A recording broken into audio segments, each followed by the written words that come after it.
When we hear the term manipulator, it often conjures an image of someone cloaked in deceit, a figure who bends others to their will, pulling strings from the shadows for their own gain. A schemer, perhaps. Someone with hidden agendas, calculating, and cold. And yes, in many cases, that image holds truth.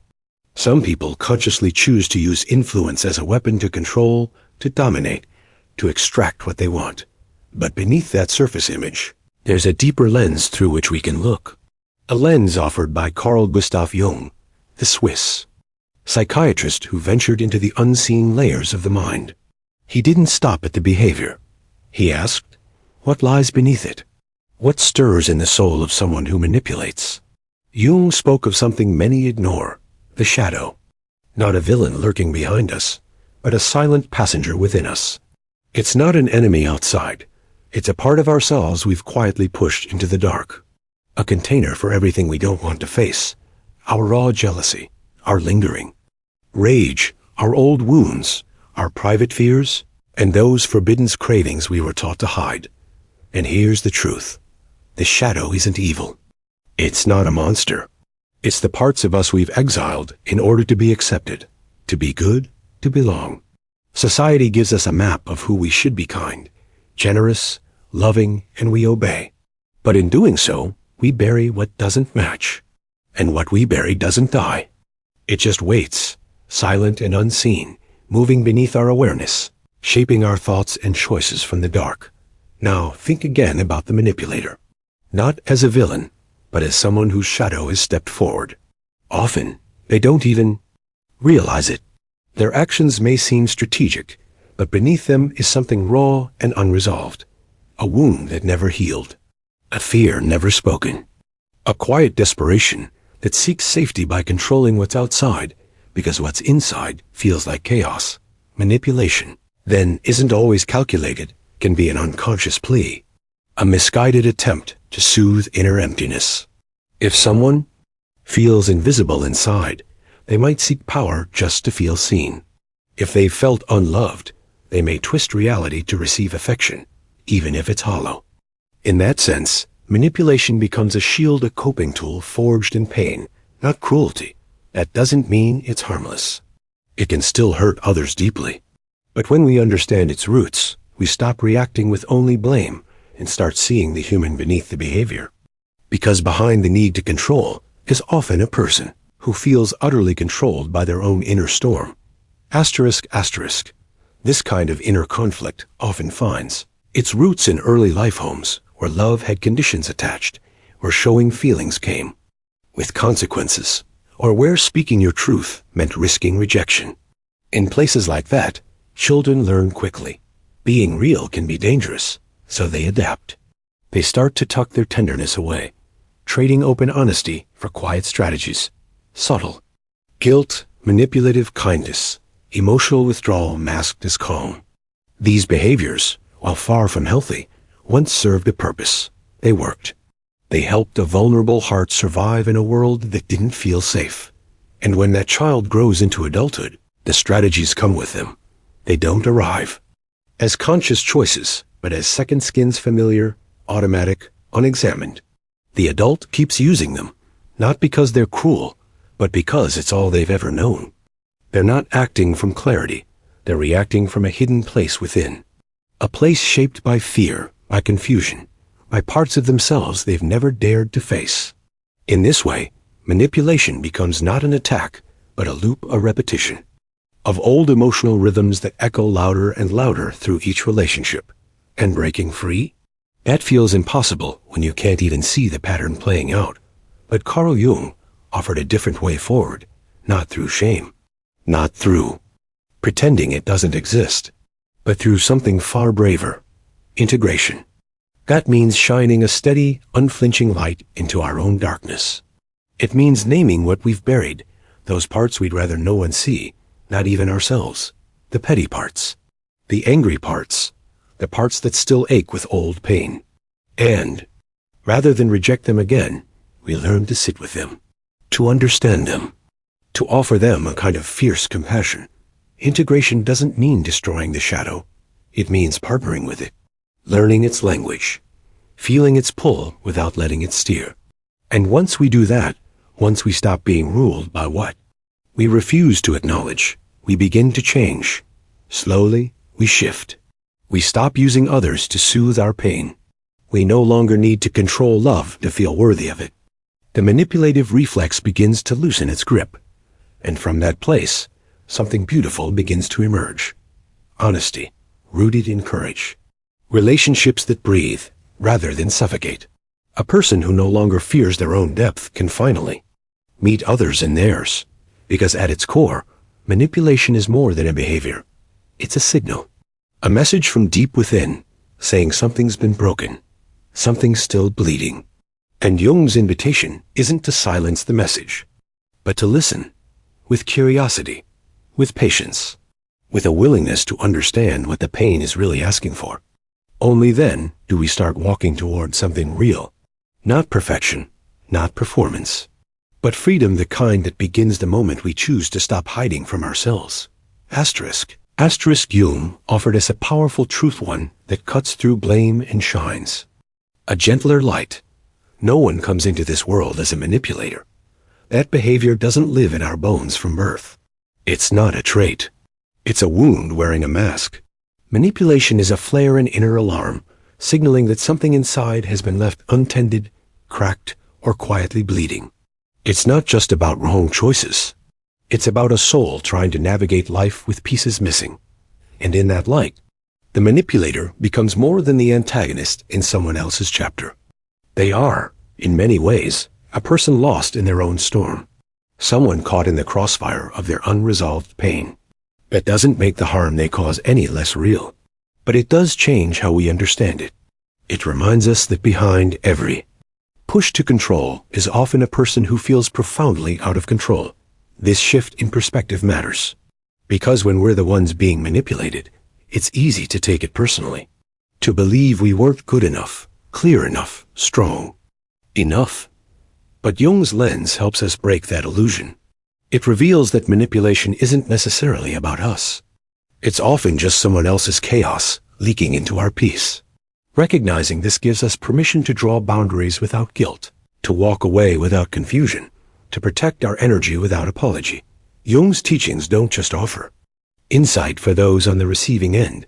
They offer hope for the ones caught in the act as well. If you find yourself repeating patterns of control or emotional pushing, it doesn't mean you're broken beyond repair. It means your shadow is speaking. And if you can hear it, if you can hold its gaze instead of turning away, then healing becomes possible. But make no mistake, this journey isn't gentle. It asks for honesty. For nights spent wrestling with truths we wish weren't ours. 4. The courage to say, yes, that's part of me too. Yet with each moment of reckoning, something stronger begins to grow. Not the kind of power that dominates, but the kind that roots you. The kind that lets you live without needing to control anyone else to feel whole. So when we ask, what makes someone a manipulator? Jung urges us not to look for villains, but for unseen pain. He asks us to look not just outward, but inward. To see that this isn't about cutting people off and labeling them as toxic. It's about recognizing the unconscious forces that move all of us, forces we've inherited, absorbed, and acted out without even realizing.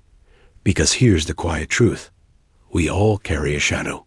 We all hold the potential to slip into subtle manipulation when we act from fear or scarcity or pain we haven't yet met with compassion. This awareness, uncomfortable as it is where the real healing begins. It's where we stop pointing fingers and start asking better questions. When we begin to see manipulation not just as a behavior, but as a symptom, something changes. We start noticing the small ways it shows up in ourselves, in a guilt-laced sentence, in a withheld truth, in a moment we try to steer someone's response. This awareness doesn't shame us, it frees us. It helps us grow into people who can love cleanly, speak honestly, and live in integrity. Because ultimately, this is the doorway to something bigger, a kind of inner revolution. One that leads us out of entanglement and into clarity. One that sees manipulation not just as a social dysfunction, but as a spiritual nudge, a call to meet the hidden corners of our soul, a call to stop projecting and start owning. to stop controlling and start healing. And in the next chapter of this journey, we'll go even deeper. We'll explore the dance between the shadow and the ancient forces that shape our inner world, the archetypes. These aren't just myths or symbols. They're the invisible architects of our thoughts, our roles, our relationships. And when they work hand in hand with the shadow, they form the script behind the scenes of manipulation. Unseen, but powerful. Subtle, but shaping everything. Together, we'll begin to read that script and finally start rewriting it. To truly unravel the layered nature of manipulation, Jung handed us one of his most powerful tools, the theory of archetypes. Think of these not as fictional characters, but as ancient patterns etched into the architecture of the human psyche shadows. Cast by thousands of lifetimes, silently shaping how we think, feel, and behave. These archetypes live in what Jung called the collective unconscious, a vast underground river of shared human memory and instinct. Most of the time, we don't realize they're guiding us. But they are, quietly, persistently. Like wind shaping a coastline, they mold our inner world and influence how we relate to others. Sometimes they whisper as inner voices. Other times they appear as roles we play without even knowing why. They, warrior, the child, the savior, the victim, the tyrant, the nurturer. These aren't just stories we see in myth or cinema. They're stories we carry within. And they often blend with our shadow, giving it form, tone, and a familiar face. Take someone who unconsciously embodies the victim archetype. They may find themselves repeatedly caught in situations where they feel powerless, where manipulation seems to chase them from relationship to relationship, not by choice, but by pattern. Meanwhile, someone driven by the ruler archetype may cling to control like it's oxygen steering others, asserting dominance, not from cruelty, but from a deep need to feel safe in a world that once made them. Feel helpless.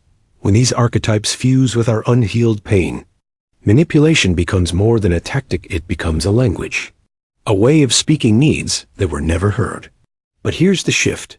Once we start recognizing these forces at play, we gain the ability to pause, to ask ourselves questions we may have avoided for years. Which archetypes are quietly pulling the strings in my life? Where do I see my wounds replaying themselves through others? Am I trying to fix the outside world instead of facing what's broken inside me? These aren't easy questions. They sting. They unsettle. But they're essential if we want to step out of cycles where pain breeds more pain. Because the truth is, we don't just experience manipulation, we sometimes carry it, echo it, and unconsciously pass it on. Jung's teachings aren't just explanations, they're invitations to look inward, to grow up, not just chronologically, but emotionally. They remind us that no matter how deep the shadow runs, it's never beyond our reach. And when we face it, with compassion, not condemnation, we begin to reclaim something sacred, our own inner authority. This is where real freedom begins. Not in controlling others, not in hiding our broken parts, but in standing with all that we are, with light and shadow together, and choosing honesty over illusion, power over force, connection over performance. Among these archetypes, some carry particular weight when it comes to manipulation. Consider the archetype of the authoritarian parent, the iron-willed figure who believes control is love and who guards every interaction like a fortress.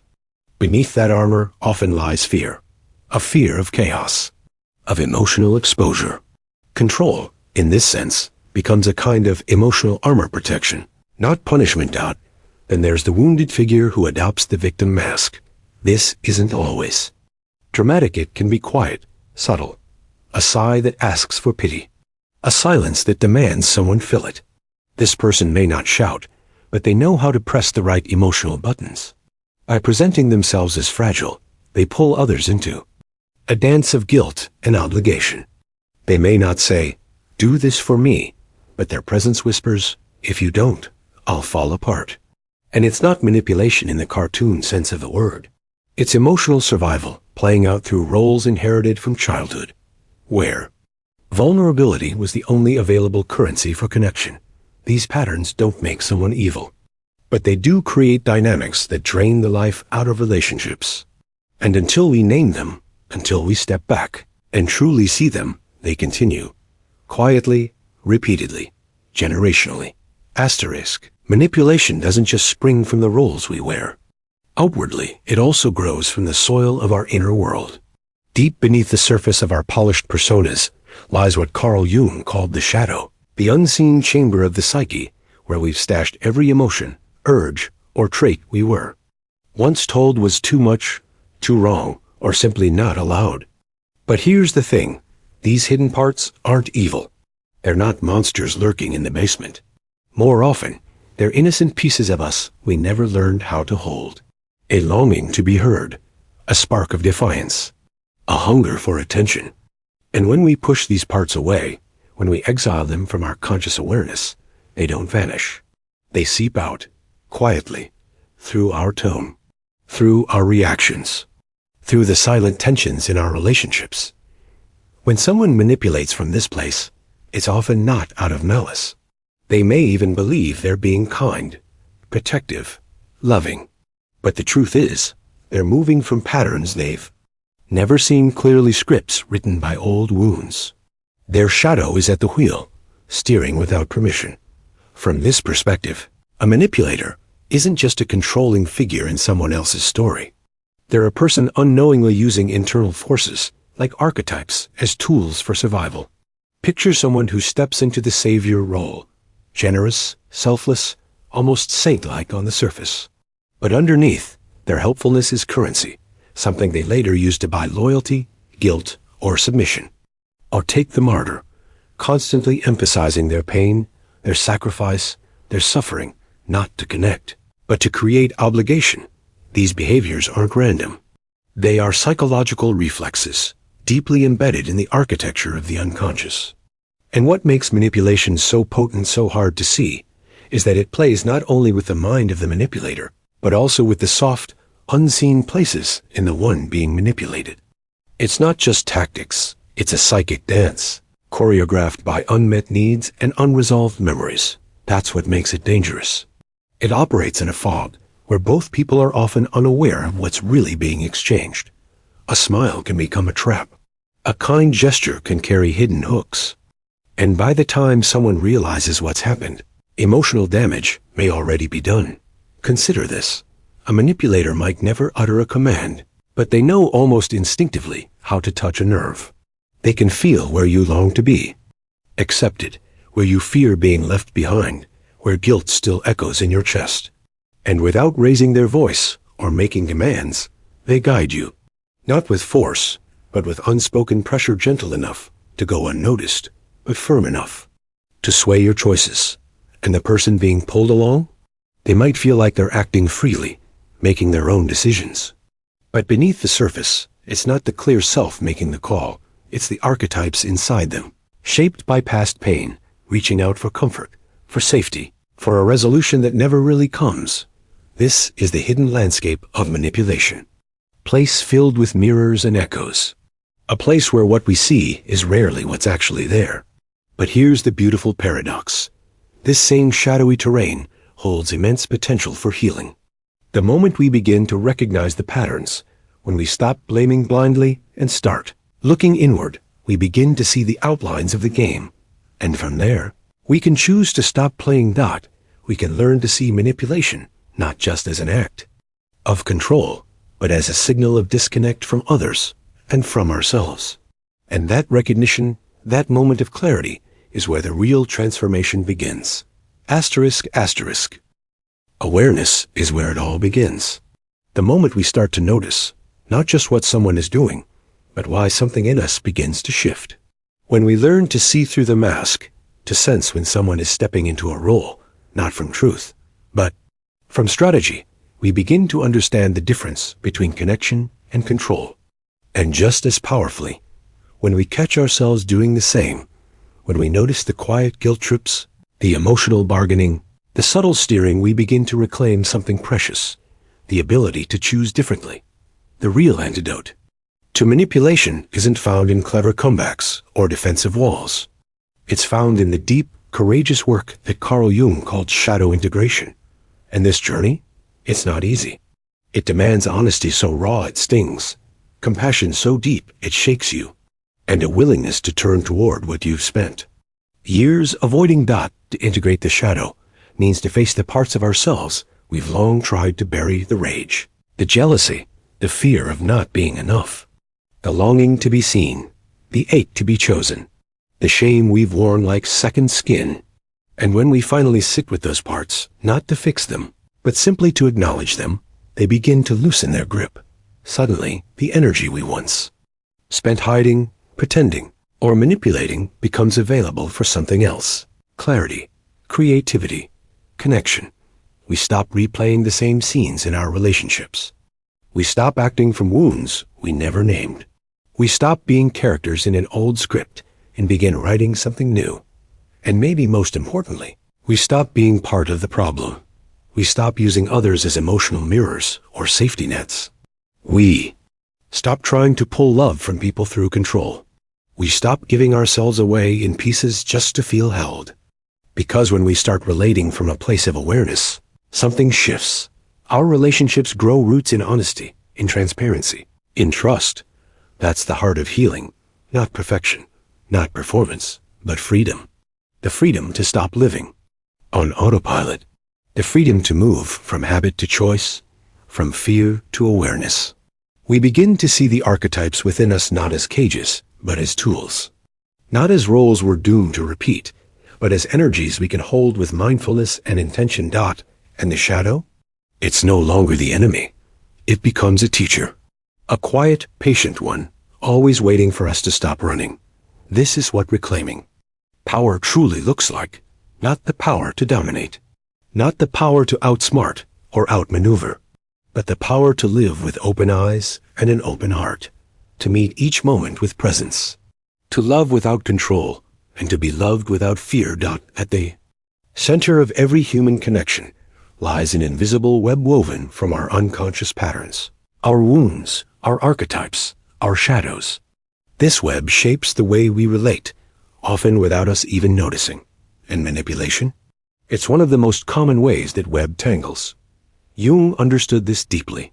He saw that manipulation isn't just a tactic, it's a symptom, a flare, from something buried deep below. What most people miss is that manipulation doesn't arise in a vacuum. It has roots, old, tangled, emotional roots. It grows from early heartbreaks, unspoken rejections, moments where we learned that love came with a price or presence meant performing. And those moments live on, not always in memory, but in behavior. So when someone manipulates, it's not always because they want to hurt. Often, it's because they haven't healed. Their shadow still speaks for them. Their pain still pulls the strings. And unless they learn to listen, to really turn inward and see what's been driving them, they'll keep playing out the same roles, over and over. And sometimes, so will we. But awareness changes everything. The more we see, the less we repeat. And the more we understand, not just others, but ourselves, the freer we become. **** Manipulation often slips in quietly, wearing the face of survival. It doesn't always come from cruelty. It rarely does. More often, it's rooted in fear. In someone's desperate attempt to shield themselves from pain, they don't know how to carry behind every manipulative action. There's usually a wound. A moment, sometimes many, when someone was left out in the emotional cold. Maybe they were abandoned, ignored, silenced, shamed, betrayed, and the pain of those early moments doesn't fade just because we grow taller. It lingers. It buries itself in the nervous system, in the way we hold eye contact, in the words we choose when we feel exposed. Imagine a child who spoke up only to be dismissed, who reached out only to be ignored, who was told again and again that their feelings didn't matter. That child doesn't just forget, they adapt. They learn that if vulnerability leads to pain, then control must be safety. And that belief settles deep, quietly, unchallenged. So the child becomes an adult. One who smiles, nods, and listens, but who is also always calculating, subtly adjusting their words, shifting the energy in the room, pulling emotional strings. Not to harm, but to protect. Not from malice, but from the terror of being unseen again. In that sense, manipulation becomes less of a weapon and more of a shield, an emotional armor forged in desperation. But here lies the heartbreaking irony. The more they use manipulation to avoid pain, the more pain they generate. For themselves, for others, for the very relationships they're trying to preserve. Yes, they may avoid vulnerability in the moment, but what they invite instead is mistrust, distance, disconnection. The very thing they feared returns in a different form, confirming the belief that closeness is unsafe. That's why we need to approach manipulation, not just with judgment, but with depth. It doesn't excuse the damage, but it helps us understand it. People don't manipulate because they're inherently cruel. They do it because they're scared, because they were never taught a better way, because somewhere along the line, they learned that honesty hurt too much, and control was the only thing that made life feel bearable. And this realization doesn't just help us understand others, it helps us understand ourselves. Because manipulation isn't only something we endure, it's something we all carry the potential for. It sneaks into the way we ask for attention, into the pauses we insert for effect, into the silence we use when we're hoping someone will read our pain without us having to say a word, though we begin to ask, where am I acting from fear? What old wound is quietly shaping this moment? What part of me still believes I have to twist myself to be worthy of love? This is the real work. Healing isn't just about cutting off toxic people. It's about turning inward, meeting our own shadow, seeing the places where pain still makes decisions on our behalf. And from that place of awareness, learning to do things differently. Because manipulation, at its core, is not just a behavior. It's a message, a cry, a distorted way of saying, please don't hurt me again. It's a longing to feel safe, to feel seen, to feel like we matter. Understanding this doesn't mean we accept harmful behavior, but it does mean we learn to respond with insight instead of only anger, with compassion instead of just retreat. And in the next part, we'll go even deeper into the roots of these unconscious behaviors. We'll look at the emotional scars passed from one generation to the next, and explore how inherited pain can quietly shape our relationships and identities. Because only when we see the full pattern, the fear, the history, the hidden motives, can we begin to break free and help others do the same. Carl Jung once revealed something many of us instinctively feel, but rarely name, that within each of us lies a hidden vault, a place where we lock away the parts of ourselves we're too afraid to show. Not because they're evil, but because somewhere along the way we were taught they were unacceptable. So we tucked them away, our anger, our envy, our craving to be seen, our raw sadness. This is the shadow. And ignoring it doesn't make it vanish. It doesn't fall silent. It finds ways to leak out through the cracks in our behavior, in the way we speak, in the way we try to control what we don't understand. When someone manipulates, what we're often witnessing isn't just bad behavior. It's a flare from the unconscious. It's the shadow acting out, pushing forward all the pieces that were never allowed to breathe. The manipulator isn't always a schemer. It's often a person tangled in their own rejection of self, projecting what they cannot face, using others as mirrors they can distort, and the cycle continues repeating until someone breaks it. Not with punishment, but with awareness. Not by force, but through the courage to look inward and say, there's more going on here. And I want to understand it. When we encounter manipulation, it's easy to react with anger, to label, to walk away with bitterness. But Jung's perspective invites us to pause. Because behind the controlling words or the emotional games, there is almost always a wounded human being. Someone who learned, often too young, that control was safer than honesty. That power hurt less than vulnerability. Now, this doesn't mean we excuse the harm. It doesn't mean we tolerate manipulation or minimize its damage. But understanding the root, the hidden pain behind the performance, gives us a different kind of power. Not the kind that strikes back, but the kind that sets us free. For those on the receiving end, this realization can be quietly liberating. It reminds us, this isn't about me. When someone gaslights, manipulates, or controls, it often has little to do with our worth and everything to do with their fear. their chaos, their unresolved grief. And when we know that, we stop internalizing the pain. We begin to separate what's been projected onto us from what we actually are. This is the first true step toward reclaiming power. Not the loud, showy kind, but the deep, steady kind. The kind that says, I see what's happening, and I choose peace over drama, boundaries over battles, integrity over retaliation. But even as we hold compassion for the manipulators' wounds, we must not lose ourselves in the process. Empathy without limits becomes self-sacrifice. And self-sacrifice, when born from guilt or fear, only feeds the cycle. We can care, but we must also protect. We have the right to say no, to walk away, to insist on respect without apology. And for the one doing the manipulating, can they change? Yes, but only if they stop deflecting. Only if they dare to turn inward and sit with the parts they've spent a lifetime escaping. Rage, shame, loneliness, fear. These emotions, when faced with honesty, can become allies in transformation. But the work must be theirs. Healing cannot be outsourced, because the same energy used to control can be redirected to grow, to build, to connect with honesty, to create relationships rooted not in need or fear, but in truth and mutual care. Deeper understanding doesn't ask us to choose between compassion and accountability.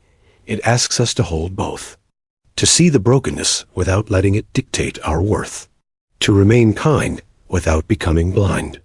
To love without losing ourselves. In the end, our emotional well-being is not something others grant us. It's something we reclaim, moment by moment, through clarity, courage, and a quiet, unshakable love for who we're becoming. Now let's take a deeper look into the quiet signs, the subtle shifts, the invisible strings of what it really means to be in the presence of manipulation. Because recognizing manipulation isn't just helpful, it's essential. It's how we protect our peace, how we guard our emotional clarity from being tangled in someone else's web.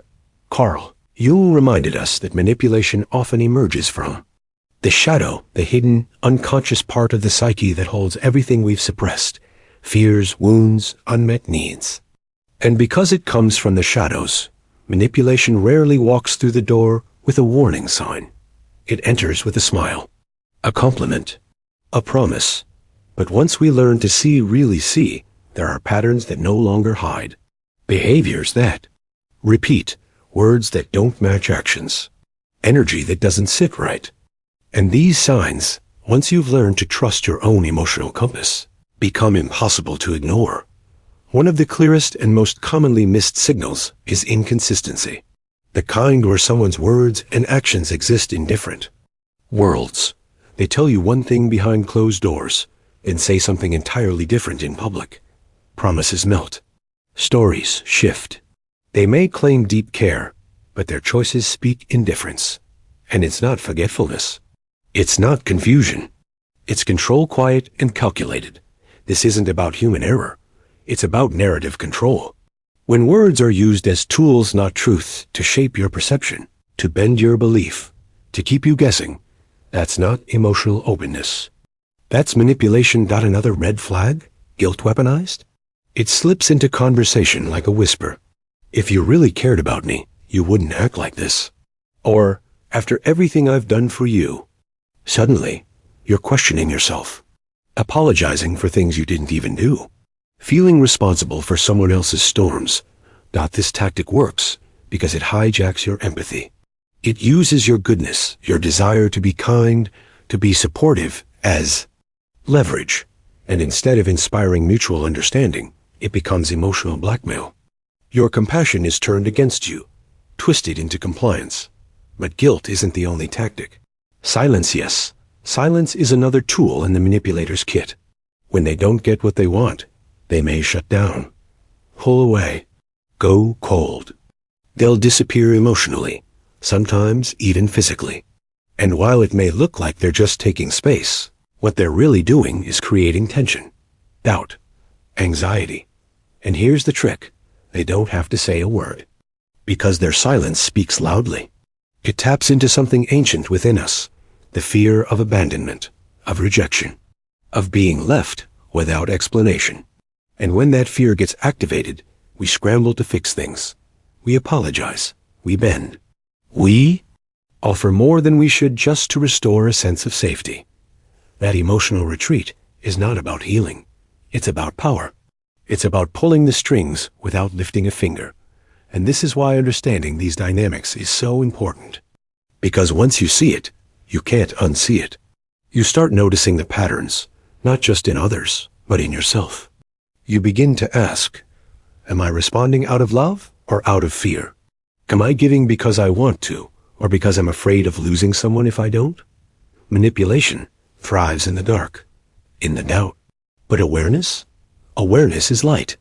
And with light comes choice, the ability to step back, to set a boundary, to say no without guilt, and to stop dancing to someone else's tune. There's a subtle form of manipulation that often slips beneath our radar, and yet it can be just as damaging as the more obvious kinds. It's the invalidation of our emotions. It happens when you share your hurt, your frustration, your truth.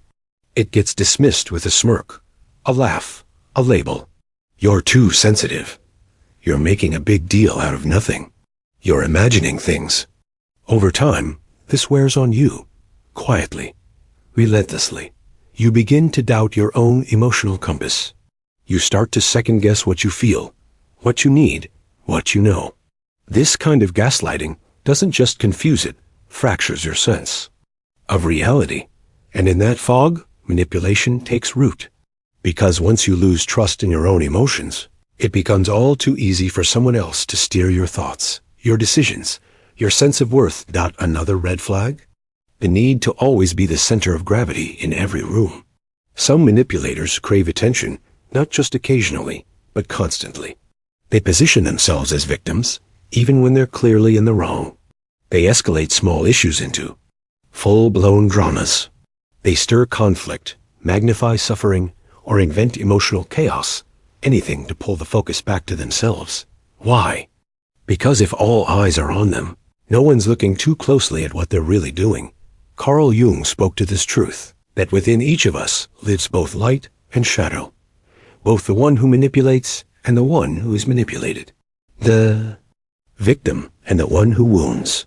And healing doesn't come from denying either side.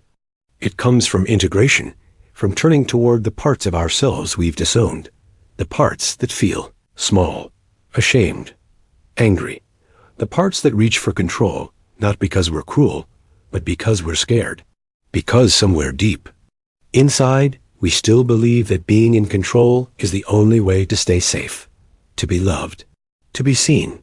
But this work, this journey inward, isn't easy. It requires a particular kind of courage, not the loud kind, but the honest kind, the kind that whispers, look again, look deeper. It asks us to put down the stories we've told ourselves, to remove the masks we've worn to protect our pain, to sit with the parts of us that feel raw, jealous, or afraid, and to listen without running away.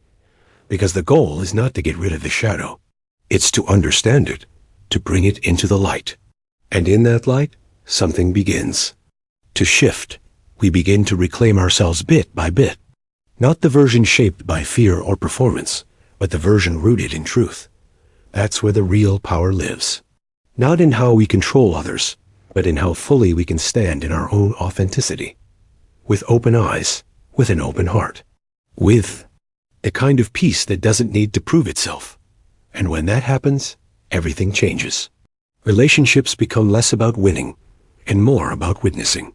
Less about control and more about connection. Our inner world softens. Our defenses begin to fall. And in their place, we find something stronger. Clarity. Integrity. A quiet kind of wholeness. And the farther we walk this path, the more we realize we were never broken. We were just afraid of our own depth. And now we're ready to return to it. Not as something to fix, but as something sacred to reclaim. Asterisk. When we begin to recognize our own shadows, not just see them, but really see them, something shifts. We no longer move through the world blindly accepting manipulation or unconsciously participating in it. We stop meeting it with rage or defensiveness, and instead meet it with clarity, with stillness, with strength that doesn't need to shout dot. This isn't about perfection. It's not about never slipping into old patterns. It's about becoming more awake, more honest, more alive in the choices we make each day dot. So I invite you gently, sincerely, to pause and reflect. What parts of you have you been avoiding? Which old wounds still echo in how you speak, how you love, how you protect yourself? Where have you, even unknowingly, used control or persuasion as a way to survive? And just as importantly, what would it mean to begin gathering those parts? To welcome them instead of fearing them? To forgive yourself, not as a way of escaping responsibility, but as a way of stepping into truth? What does it look like to begin again? Maybe it's setting a boundary you've been afraid to set. Maybe it's speaking a truth you've buried. Maybe it's writing down the feelings you've spent years avoiding. Or maybe it's just sitting in silence, placing a hand on your heart, and choosing not to judge what rises. Whatever it is, let it be small. Let it be sacred. Every quiet moment of self-awareness is a radical act of love. Every tender decision to care for your own mental and emotional well-being is a ripple that moves outward into your relationships, your home, your community, your future.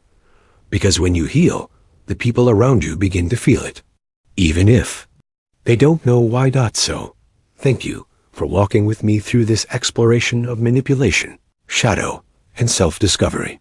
Through the lens of Carl Jung, we have looked deeper, not just at behavior, but at the stories beneath it.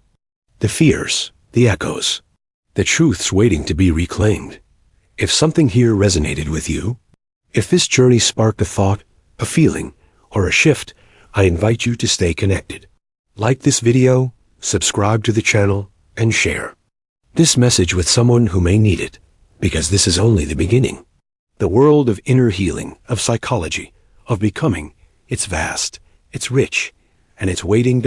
So stay curious, stay compassionate, and above all, stay close to your path, the one that leads not just outward but inward, where your real power lives, where your healing begins.